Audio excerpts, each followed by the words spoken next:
What's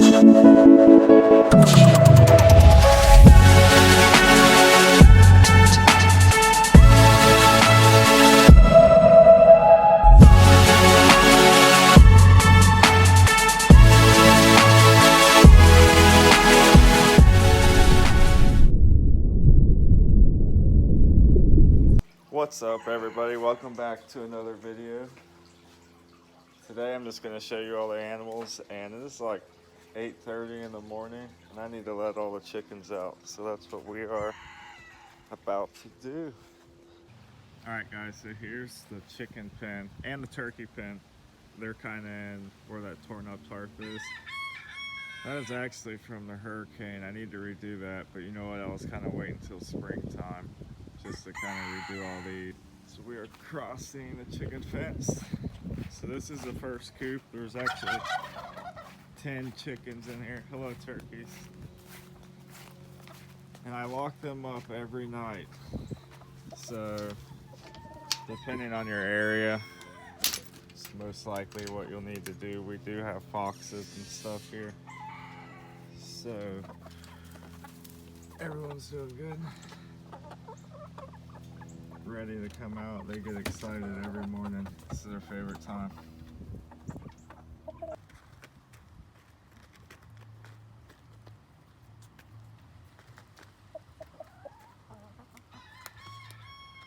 Hey Tommy.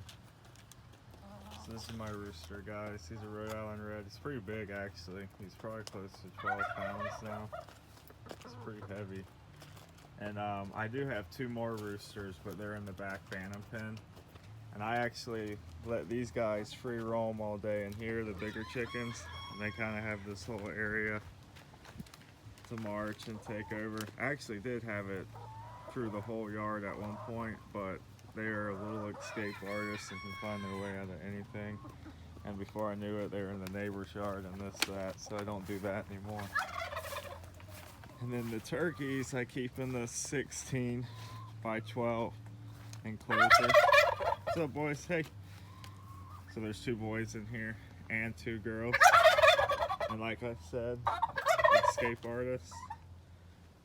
Penelope is already out, and I saw her out last night actually. She was sleeping up on top of here above the coop, and that's what she does all the time. If she gets out, that's always her little safety spot, sitting up on here, and you can see all her claw marks actually. But these guys are like 30 pounds each, and what I think she does to get out, she waits till everyone's up on this roost, and it kind of pulls this fence down a little bit with her weight, and she flies out through the top corner to get up here. So I think that's her little trick. I need to figure out a way to seal that up. And then over there where she's at, I actually used to have the turkeys in that pen with the bantams. And I think that's why she always goes back over there. But there's 9 bantams in there, 2 roosters, and they actually stay in that enclosure at all times. I do let them out sometimes on the weekend, and they kind of just roam. But like I said, with the predators, we have a ton of hawks here, and those hawks are always eyeing those little guys in here. I don't really worry about the hawks out here because of him. He's always on guard, and he's actually really good at protecting the chickens and doing his thing. So turkeys, the black one's Arnold, the blue one's Abraham, and the white one's Carl. So I got these for pets. They're actually the biggest pain in the butt if you want to test your patience. Like I said with escaping, I did have these things out for a while, and they would end up being all the way down the street. Like literally, I come home from work, they'd be on top of someone's house, or they'd be on someone's car, causing a bunch of trouble.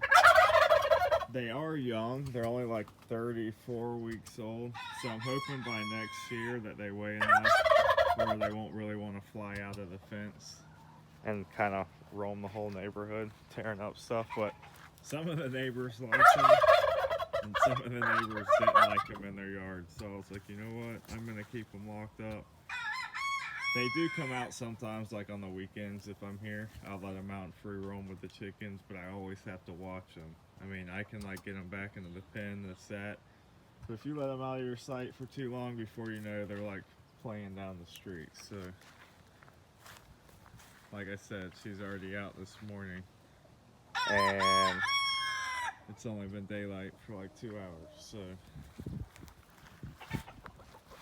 So let all these guys out in the morning, and the next thing I gotta do is get the feed and change all their waters. So we're gonna do that now. Now I feed these guys like a multi-flock since I do have the turkeys. So that just means it's higher in protein, and it's also better for their feathers. And my chickens are molting right now, which is kind of weird because they should have done that a couple months ago. Let's see if I can get this camera set up. Perfect. So I got this big bin, guys, and I keep all the food. Keeps it dry, one, but two, keeps the bugs and stuff out of it.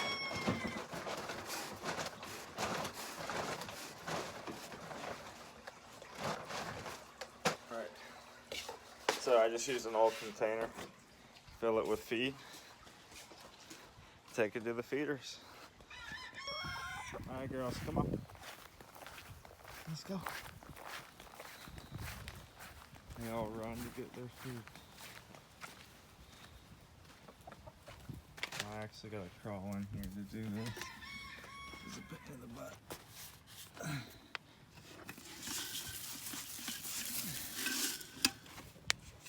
So empty out your food tray.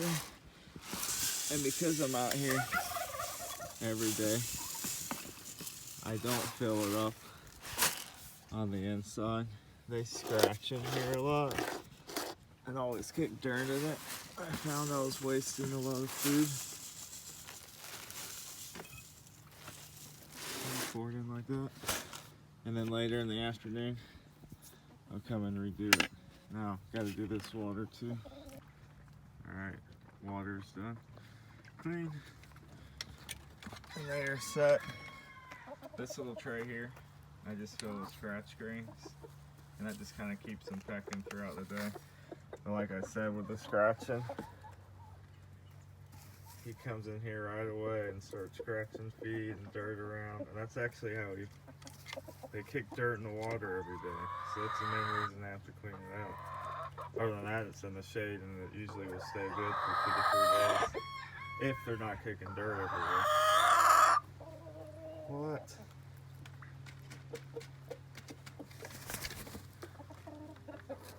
Couple girls laying eggs in here. Still laying in January. Drop some food on the turkeys. Keep this on here, because the males will push their chest against this door. That's another way they get out. So I have to keep locked up.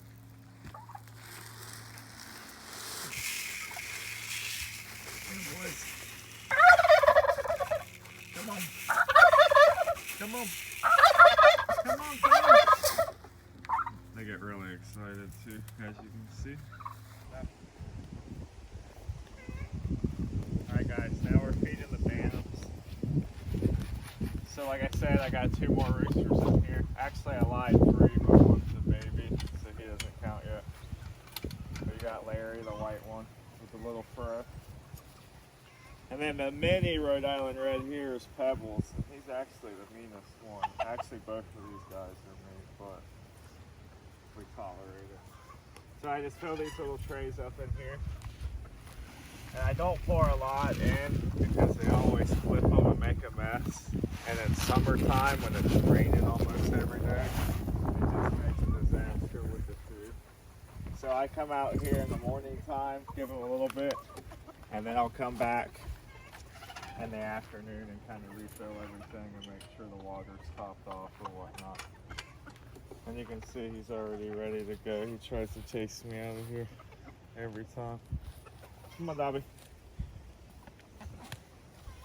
And that's the morning routine, guys, for the chickens. Just getting everyone fed and getting the waters filled up.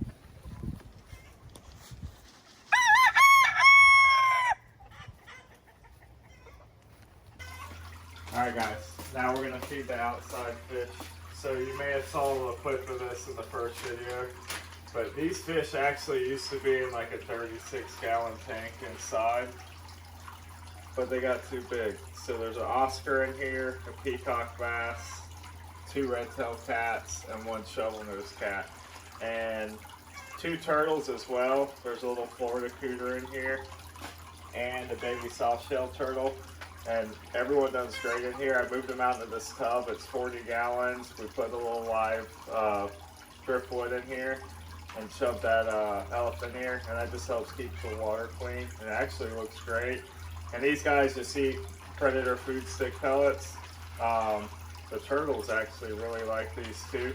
I just throw a couple of these in a couple times a day for everyone. Other than that, you just gotta be careful with some of this strong pellet food because it can make the water cloudy. But as long as everyone's eating it okay, I'll leave it in there floating for a little bit. I do kind of have this net here. It is a fish net, but we turned it into a pod net.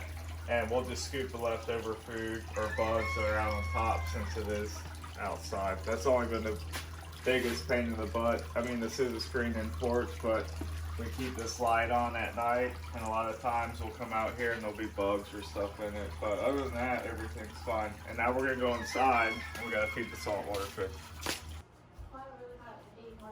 All right, guys. So, quick sneak peek. Don't look too hard, so we're gonna do that next. But this is what I feed the saltwater fish. It's PE pellets. And it's just mycy shrimp, but the good thing with this is you don't have the oil runoff like you do if you use the frozen cubes. And I think it tends to keep the water much clearer. This tank, I haven't even scrubbed the algae in 2 weeks off of glass just because I have a little blenny in here and you can actually see his little mouth marks and he likes to eat it. So I haven't wanted to clean it and the water is perfectly clear other than that. And it tests out perfectly in the test kit. So I just leave it there. There's also a little shrimp in here, and there's like 5 or 6 hermit crabs, and they all benefit from the algae as well. So, I mean, I know algae doesn't look great on a lot of things, but it actually is beneficial. I was actually going to clean this tank out today. I always do a 20% water change on it every 2 weeks, and that helps with all your minerals and stuff too, especially since there's coral in here. Remember, a lot of coral, some of these are photosynthetic, but a lot of coral you have to feed as well. And I actually have like food for them with a syringe that I'll drop down in and you can see them grab it and eat the food, which is pretty cool. But we're just gonna feed the fish today. So I have a little surface skimmer in here. I always turn that off when I feed them just because you don't want to waste the food and have it sucking down into the filter system. And really, I just do a pinch. I feed these guys like 3 times a day because most reef fish have like a really fast metabolism. Thing about it being on the reef, there's like a lot of waves and stuff. So they're always having to swim and do stuff. So they have high metabolism. So most saltwater fish think of feeding 2 to 3 times a day. And I always feed these guys in the morning. Then when I get home from work or if it's on the weekend, I'll do it a little earlier. And then I always feed them at night before I go to bed. Go. All right, guys, so there is 5 fish in this tank. So we have the yellow Midas blenny, and he's actually one of my favorite fishes. We have the purple pseudochromis. He's actually pretty cool too, but he's an asshole. Like, will torment all your fish. 2 clownfish, and they're actually paired up.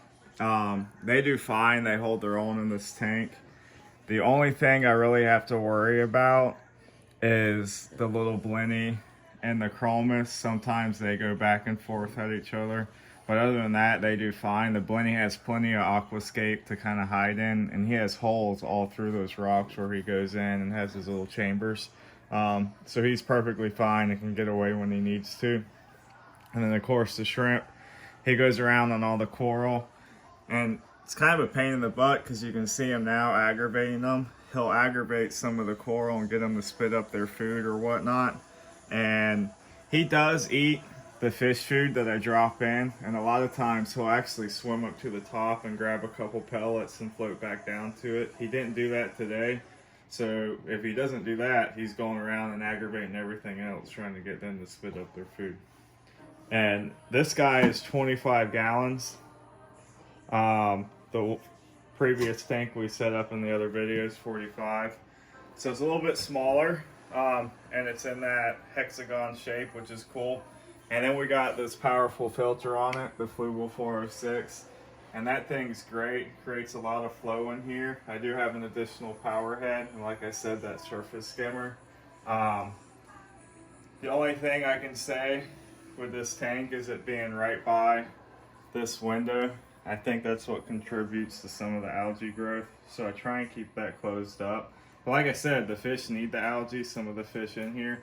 So I haven't really cleaned it like I should, but after today when I clean the glass, we'll give you another update video when we do the other big tank too, and we'll just kind of highlight more of the tanks and the corals that are in each one.